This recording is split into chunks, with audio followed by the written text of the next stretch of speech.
এখানে আসার পর থেকে এত বিচে নামছি যে জ্বর সর্দি না হয়ে। তবে লক্ষণপুর বিচে যে আমাদের জন্য কি অভাবনীয় একটা জিনিস ওয়েট করছিল তা তো কেবল বিচে গিয়েই বুঝতে পারলাম আমরা, যেটা দেখলে তোমরা চমকে যাবে। কিন্তু তোমরা কি জানো যে আন্দামানেও একটা হাওড়া ব্রিজ আছে? তবে অনেস্টলি যদি আমার ওপিনিয়ন নাও, জায়গাটা যেদিকেই চোখ যায় না কেন প্রপার্টিতে এত লম্বা লম্বা নারকোল গাছ রয়েছে, প্রচন্ড পাথর আর বোল্ডার। যখনই কেউ আমাকে জিজ্ঞেস করতো যে আমি সমুদ্র বেশি পছন্দ করি নাকি পাহাড়, আমি কোনোদিনই ঠিক করে বলতে পারতাম না। কারণ সমুদ্রে আছে অজস্র নয়নাভিরাম সৌন্দর্য,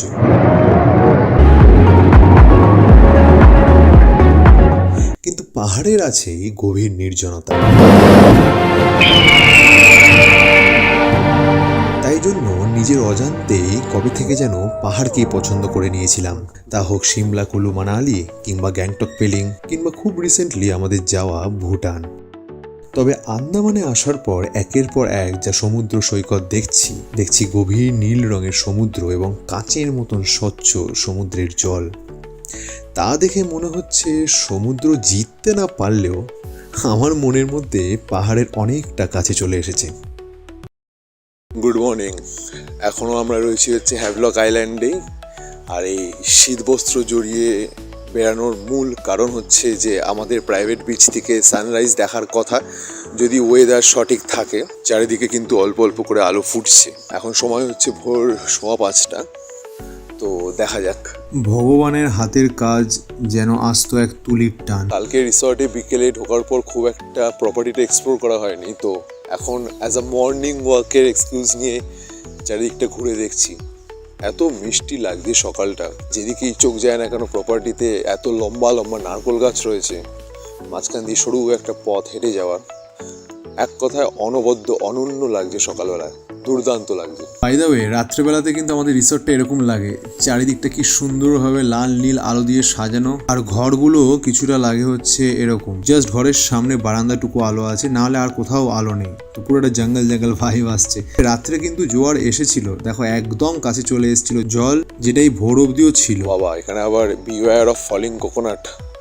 যদিও গাছে কোকোনাটই নেই, তো পড়বে কোথা থেকে। যাই হোক, আমাদের ব্রেকফাস্ট দেওয়া বাকি রয়েছে। এখন ব্রেকফাস্ট করে আমরা বেরিয়ে যাবো হচ্ছে নীল আইল্যান্ডের উদ্দেশ্যে। আবারও সেই ক্রুজ করি। কিন্তু এত সুন্দর রিসর্টে আমরা রয়েছি, সেটা না দেখালে অন্যায় হবে। এই হচ্ছে আমাদের রিসর্ট, এলডোরাডো বিচ রিসর্ট, একদম বাদিকে। দেখো ঘন প্রকৃতির মাঝখানে কি সুন্দর রিসর্ট, সব দিকেই ছোট ছোট ছোট ভিলা টাইপস বানানো রয়েছে সিঙ্গেল রুমের। আর এই যে আমার পেছনে, এটা হচ্ছে আমাদের ঘর। তো রুম টুরটা হয়ে যাক। ছোটোর মধ্যে রুমগুলো কিন্তু বেশ সুন্দর, সামনে বারান্দা আছে, আর এই হচ্ছে আমাদের বেড, আর একটা সাইড বেডও রয়েছে 3 জনের জন্য। এটা মোটামুটি একটা বড় সড়ো এরিয়া রয়েছে, এসি রয়েছে, টিভি রয়েছে, যা থাকে। বাথরুমটা কিন্তু বিশাল বড়, মানে এত বড় বাথরুমে কি করবো জানি না। এনিওয়েজ, সকাল সকাল চা চলে এসেছিলো, তো চা টা খেয়ে আমরা একদম রেডি হয়ে চলে গেছিলাম হচ্ছে ব্রেকফাস্টে ছিল বুফে সিস্টেম, ওই লুচি, পরোটা, আর এই আমাদের এখানে একটা ছোট্ট মেনুও আছে। সত্যি জায়গাটা এত চুপচাপ, এত শান্ত যে ছেড়ে যেতে ইচ্ছা করছে না, কিন্তু নিরুপায়। আমাদের বাস চলে এসছে, ব্রেকফাস্ট হয়ে গেছে, বেরিয়ে পড়া যাক নীল আইল্যান্ডের উদ্দেশ্যে। একদম সকাল 10টা নাগাদ আমরা বাস ধরে বেরিয়ে পড়লাম আজকে নতুন দিনে নতুন জায়গায় ঘুরতে যাওয়ার জন্য। তবে আজকেও কিন্তু ছিল ক্রুজ রাইড। এইবারে উইন্ডো হয়েছে। সত্যি উইন্ডো সিটের যে কি মূল্য, তাই ক্রুজ আর একমাত্র এরোপ্লেনেই বোঝা যায়। এক কথায় দারুণ অভিজ্ঞতা ছিল। তবে এই রাইডটা কিন্তু বেশিক্ষণের ছিল না, কেবল আধ ঘন্টা লাগতো নীল আইল্যান্ডে পৌঁছাতে। তাই বেশি খাবার দাবার কিছু খাওয়া হয়নি, জাস্ট সফট ড্রিঙ্কস। এর মধ্যে কখন যে আধ ঘন্টা কেটে গেল বুঝতেই পারলাম না। আর আমরা এসে দাঁড়ালাম নীল আইল্যান্ডে। এখানে আসার পর থেকে এত বিচে নামছি যে জ্বর সর্দি না হয়ে যায়। বাট দেন আগে আন্দামানে প্রচুর বিচ আছে, নামতে তো হবেই। এখন আমরা রয়েছি ভরতপুর বিচে, আর এখন আমরা যাবো হচ্ছে স্নান করতে।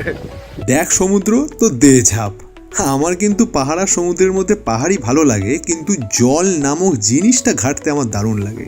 তাই আমি যেখানেই সুযোগ পাই সাঁতারে নেমে পড়ি। আর আন্দামানের সবকটা বিচের জলই এত কাঁচের মতন স্বচ্ছ এবং পরিষ্কার যে সাঁতার না কেটে থাকাই যায় না, তা হোক যতই জ্বর সর্দি।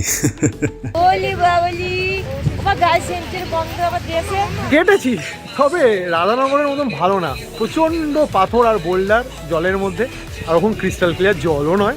এবার আমরা যাচ্ছি লাঞ্চ করতে, তারপর ওখান থেকে যাবো হচ্ছে লক্ষণপুর বিচে। রাস্তার ধারেই ট্রপিক্যাল ট্রিট নামক এক রেস্টুরেন্টে আমাদের খাওয়া দাওয়ার ঠিক করাই ছিল।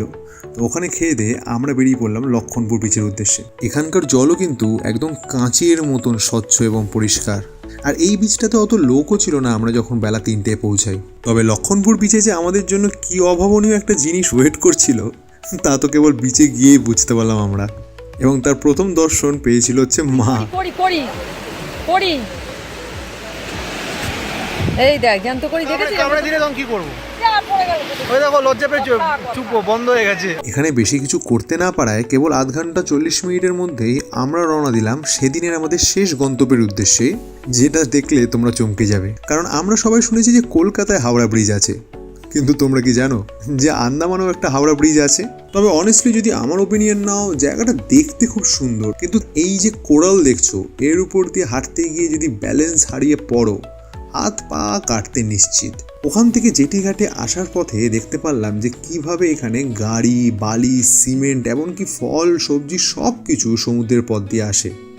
নো ওয়ান্ডার যে এই কারণেই আন্দামানে সব কিছুর দাম এত আকাশ চড়া। দেখতে দেখতেই চলে আসলো আমাদের ক্রুজ, আর এটাই ছিল আমাদের এইবারের শেষ ক্রুজ যাত্রা। পরন্ত বিকেলে যখন সূর্য ঢলে পড়ছিল এবং অন্ধকার আরও গাঢ় হয়ে উঠছিল, সারা দিনটা মনে করে মুখের কোণে একটা হাসি ফুটে উঠেছিল বইকি। এই তো গেল আজকের গল্প, কিন্তু আমাদের ওয়াটার স্পোর্টস যার জন্য আন্দামানে আসা সেটা কিন্তু বাকি রয়েছে। এর পরের ব্লগগুলোতে কিন্তু সেটা দেখতে পাবে। তো তার জন্য এই মুহূর্তে এই ভিডিওটা দেখার পর চ্যানেলটা করে দাও সাবস্ক্রাইব, লাইক শেয়ার করে দাও বন্ধুদের সাথে, আর কমেন্ট করে জানিও যে এই ভিডিওটা কেমন লাগলো, ভালো, বাজে, জঘন্য, হোয়াট এভার ইট ইজ। আর ওয়েট করতে থাকো পরের ব্লগের জন্য। ততক্ষণ অবধি পিস আউট।